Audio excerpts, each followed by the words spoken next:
नमस्कार दोस्तों, यदि आप भी भारत और बांग्लादेश के बीच खेला गया 3 मैचों की T20 सीरीज का पहला और सांसों को रोक देने वाला सबसे रोमांचक महामुकाबला देखकर खुश हुए हैं, तो हमारी इस वीडियो को लाइक जरूर कीजिएगा। आज हमारी इस वीडियो का लाइक टारगेट सिर्फ 500 लाइक्स है,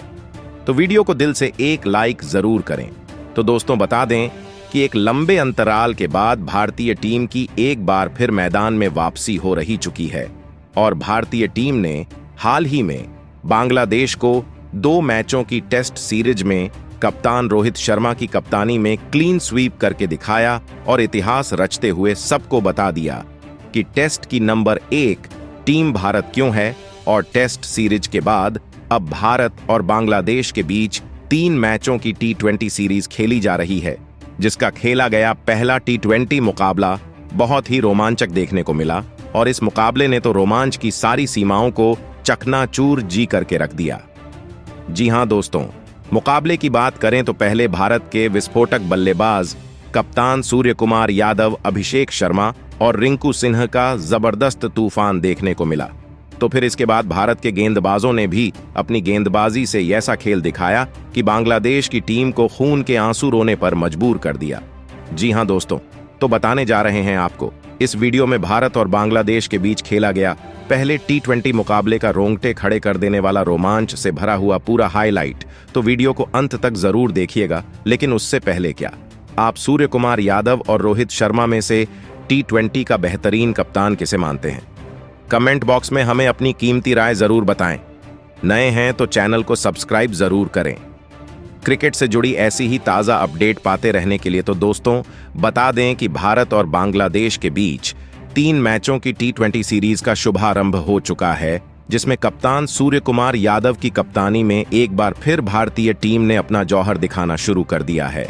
अब मुकाबले की बात करें तो 3 मैचों की सीरीज का पहला मुकाबला ग्वालियर के ऐतिहासिक माधवराव सिंधिया क्रिकेट स्टेडियम में खेला गया और जहां मुकाबले की शुरुआत हुई और सिक्का उछाला गया तो बांग्लादेश के कप्तान नजमुल हुसैन संतो ने टॉस जीता और पहले गेंदबाजी करने का फैसला किया और मेजबान टीम इंडिया को पहले बल्लेबाजी करने के लिए आमंत्रित किया था, जिसके बाद बल्लेबाजी का न्योता मिलने पर भारतीय टीम पहले बल्लेबाजी करने के लिए मैदान पर उतरी और भारतीय टीम के लिए पारी की शुरुआत करने के लिए आज एक नई ओपनिंग जोड़ी मैदान में देखने को मिली, जिसमें आज अभिषेक शर्मा के साथ में संजू सैमसन के कंधों पर अपनी टीम को इस मुकाबले में एक विस्फोटक ओपनिंग शुरुआत दिलाने की बहुत ही बड़ी जिम्मेदारी थी। और इन दोनों ने मैदान में आते ही बेहतरीन शुरुआत की और सिंगल डबल से पारी को आगे बढ़ाया। इस दौरान बांग्लादेश की गेंदबाजी भी शानदार रही और बल्लेबाज जूझते नजर आए, लेकिन भारतीय बल्लेबाजों को जमने में ज्यादा देर नहीं लगी और इन दोनों बल्लेबाजों ने ही अपने हाथ खोलना शुरू कर दिए।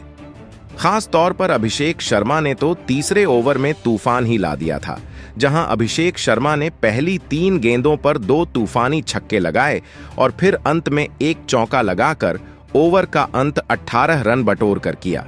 इसके बाद संजू सैमसन भी कहां शांत रहने वाले थे। उन्होंने भी चौथे ओवर की पहली ही गेंद को स्टेट में छक्के के लिए बाउंड्री के पार भेज दिया और इसके बाद 1 रन लिया। अब अभिषेक शर्मा एक बार फिर स्ट्राइक पर थे। इसके बाद अभिषेक शर्मा के बल्ले से भी एक बेहतरीन छक्का देखने को मिला। दोनों ही बल्लेबाजों ने बांग्लादेश के गेंदबाजों के ऊपर धावा बोल दिया था, जिस कारण बांग्लादेश की टीम दबाव में दिख रही थी। वहीं पावर प्ले के अंतिम ओवर में भी अभिषेक शर्मा ने एक बार फिर से मेहदी हसन को निशाना बनाया और इस ओवर में अभिषेक शर्मा ने 2 लगातार गगनचुंबी छक्के ठोक डाले और सिर्फ 19 गेंदों में ही अपना अर्धशतक पूरा कर लिया था और पावर प्ले के समाप्त होने तक अपनी टीम के स्कोर को 71 रनों के पार पहुंचा दिया था। अब सैमसन और अभिषेक की साझेदारी ने भारत को बेहतरीन शुरुआत दिला दी थी और एक बड़े स्कोर के लिए आगे बढ़ा रहे थे, लेकिन 8वें ओवर में मेहदी हसन ने भारतीय टीम को पहला झटका दिया। जी हां दोस्तों, मेहदी हसन ने संजू सैमसन को आउट कर अपनी टीम को पहली बड़ी सफलता दिलाई, जहां सैमसन ने तूफानी 30 रनों की पारी खेली और पवेलियन लौट आए, जिसके बाद में बल्लेबाजी करने के लिए मैदान में जीतेश शर्मा उतरे और जीतेश शर्मा ने आते से ही बेहतरीन शॉट लगाते हुए छक्का बटोरा और 9वें ओवर में ही टीम के स्कोर को 100 रनों के पार पहुंचा दिया और 10 ओवर में भारतीय टीम अब 111 रन स्कोर बोर्ड पर लगा चुकी थी। लेकिन पारी के 11वें ओवर में भारतीय टीम को 2 बड़े झटके लगे। सबसे पहले इस ओवर की पहली ही गेंद पर शानदार लय में दिख रहे जितेश शर्मा बड़ा शॉट खेलने के चक्कर में कैच दे बैठे और आउट हो गए और भारतीय टीम ने अपना दूसरा विकेट खोया।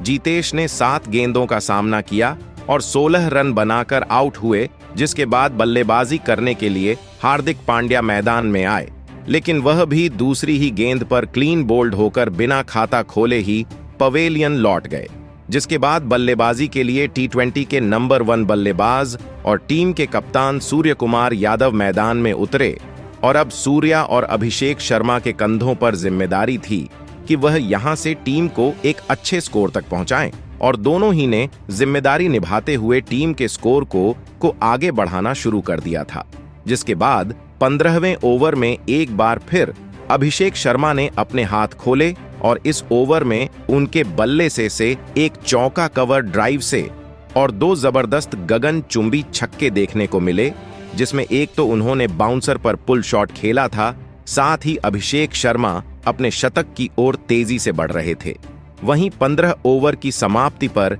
टीम इंडिया का स्कोर 150 रनों के पार पहुंच चुका था। लेकिन 16वें ओवर में भारतीय टीम को एक और बड़े झटके का सामना करना पड़ा और इस ओवर में बेहतरीन प्रदर्शन कर रहे अभिषेक शर्मा को शाकिब अल हसन तस्कीन अहमद ने अपना शिकार बना लिया। शर्मा बड़ा शॉट खेलने गए, लेकिन बल्ले का मुंह ठीक से नहीं खुल पाया और कैच उठ गया और अभिषेक शर्मा अपने शतक से चूक गए और तूफानी 91 रनों की पारी खेलकर आउट हुए। जिसके बाद कप्तान का साथ देने के लिए रिंकू सिंह मैदान पर उतरे, जो मैच को फिनिश करना बखूबी जानते थे और आते से ही इन्होंने अपना कमाल दिखाना शुरू कर दिया और रिंकू सिंह ने एक बेहतरीन गगनचुंबी छक्का जड़कर अपना खाता खोला और 17वें ओवर में सूर्य कुमार यादव के बल्ले से 3 बड़े शॉट देखने को मिले, जिसमें उन्होंने 2 चौके लगाए और एक no look shot leg side पर लगाते हुए छक्का जड़ दिया, जिसके चलते 18वें ओवर में ही टीम इंडिया का स्कोर भी 200 रनों के पार पहुंच गया था और बांग्लादेश की टीम को बैकफुट पर पहुंचा दिया था। जिसके बाद अंत के 2 ओवर में तो इन दोनों की बल्लेबाजी का ऐसा तूफान आया कि इन्होंने 2 ओवर में ही 40 रन जड़ दिए, जहां अंत में रिंकू के बल्ले से 3 तूफानी छक्के देखने को मिले, तो वहीं कप्तान सूर्य कुमार यादव ने भी 2 आसमानी छक्का और 1 चौका जड़ा और इस तरह से टीम इंडिया ने पहले बल्लेबाजी करते हुए निर्धारित 20 ओवर में 244 रन स्कोर बोर्ड पर लगा दिए थे, जहां रिंकू सिंह ने बेहतरीन पारी को फिनिश करते हुए अपना अर्धशतक ठोक 53 रन बनाए, तो वहीं कप्तान सूर्या के बल्ले से भी 58 रनों की अर्धशतकीय पारी निकली। अब यहां से बांग्लादेश को जीतने के लिए 245 रनों की जरूरत थी, जिसे बना पाना बिल्कुल भी आसान नहीं था। जिसके बाद लक्ष्य का पीछा करने उतरी। बांग्लादेश की टीम की शुरुआत बहुत ही ज्यादा खराब रही, जहां पारी की शुरुआत करने लिटन दास के साथ तंजीन हसन मैदान में उतरे और पहले ही ओवर में तांजिन हसन को अर्शदीप सिंह ने अंदर जाती हुई गेंद डालकर क्लीन बोल्ड कर डाला। हसन खाता भी नहीं खोल पाए और पवेलियन का रास्ता पकड़ लिया, जिसके बाद कप्तान नजमुल हुसैन संतो मैदान में उतरे और आते से ही उन्होंने अपने हाथ खोलने शुरू कर दिए। दूसरी तरफ लिट्टन दास भी उनका बेहतरीन साथ दे रहे थे। इन दोनों के द्वारा बेहतरीन ताबड़तोड़ बल्लेबाजी देखने को मिल रही थी और भारतीय टीम के गेंदबाजों पर यह जमकर रन बना रहे थे और तेजी से अपनी टीम के स्कोर को आगे बढ़ा रहे थे और ऐसे ही इन्होंने अपने टीम के स्कोर को 50 रनों के पार पहुंचा दिया था, जिससे भारतीय टीम दबाव में दिख रही थी। लेकिन फिर कप्तान सूर्या ने गेंदबाजी में बदलाव किया और गेंद रवि बिश्नोई के हाथों में थमाई और बिश्नोई ने आते ही पावर प्ले के अंतिम ओवर में दोनों सेट हो चुके बल्लेबाजों को आउट कर बांग्लादेश की टीम को 2 बड़े झटके दे डाले। जहां कप्तान संतो ने तूफानी 32 रनों की पारी खेली, तो वहीं लिट्टन दास ने भी 25 रन बनाए और 6 ओवर में बांग्लादेश की टीम का स्कोर 64 रन हो चुका था। जिसके बाद बल्लेबाजी करने आए तौहीद हृदय और महमूदुल्लाह ने कुछ बड़े शॉट खेले और भारतीय गेंदबाजों पर दबाव बनाना शुरू कर दिया। हृदय बेहतरीन तूफानी बल्लेबाजी कर रहे थे और बड़े शॉट खेल रहे थे, जिसके चलते 10 ओवर में ही बांग्लादेश की टीम ने 100 रनों का आंकड़ा पार कर लिया था। हालांकि स्कोर बड़ा था, जिस कारण बांग्लादेश की टीम अभी भी दबाव में बनी हुई थी और इसी का फायदा भारत के स्पिन गेंदबाजों ने उठाया और पूरी बाजी ही पलट दी। जहां पहले तो रवि बिश्नोई ने हृदय को आउट किया और फिर बल्लेबाजी करने आए नए बल्लेबाज मेहदी हसन मिराज को खाता भी खोलने का मौका नहीं दिया और पवेलियन वापस भेज दिया। इसके बाद वॉशिंगटन सुंदर ने भी अपना कमाल दिखाया और पहले महमूदुल्लाह को अपने जाल में फंसाया और फिर अगले ही ओवर में मेहदी हसन को कैच आउट करवा दिया। इस प्रकार भारत की स्पिन गेंदबाजी ने बांग्लादेश की पूरी टीम को समेट कर रख दिया और बांग्लादेश की टीम 20 ओवर में सिर्फ 176 रन ही बना सकी और भारतीय टीम ने यह मुकाबला 68 रनों के बड़े अंतर से जीत लिया। हालांकि दोस्तों, आपको बता दें कि यह सिर्फ एक अभ्यास मुकाबला था जो बांग्लादेश और भारतीय टीम के बीच में T20 सीरीज की तैयारी के लिए खेला गया था और जल्द ही पहला T20 मुकाबला खेला जाने वाला है। तो दोस्तों, आपको यह मुकाबला कैसा लगा और आप इस मुकाबले में भारतीय टीम की गेंदबाजी और बल्लेबाजी को 10 में से कितने अंक देना चाहेंगे? कमेंट बॉक्स में हमें अपनी राय जरूर बताएं। नए हैं तो चैनल को सब्सक्राइब जरूर करें, साथ ही वीडियो को लाइक और शेयर करना बिल्कुल भी नहीं भूलें। धन्यवाद।